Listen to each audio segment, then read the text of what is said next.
ginawa nito.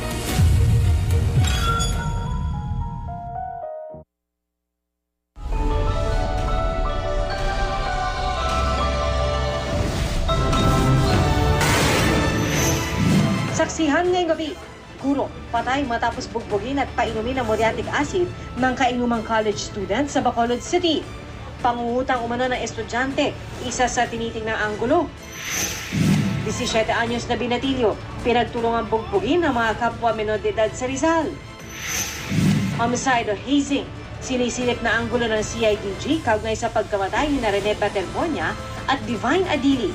Head coach ng Ateneo Blue Eagles na si Tab Baldwin nag-resign. Pangulong Bongbong Marcos nagpatawag ng special session sa Kongreso sa Miyerkules.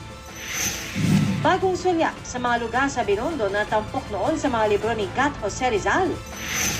Lalaking nag-split sa bus para ipag-reserve ang mga kaibigan, trending online.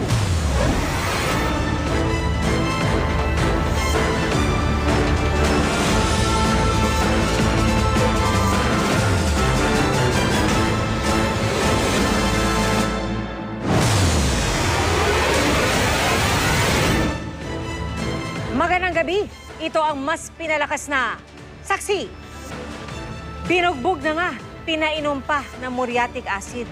Yan po ang kalunos-lunos na sinapit na isang guro na natagpo ang patay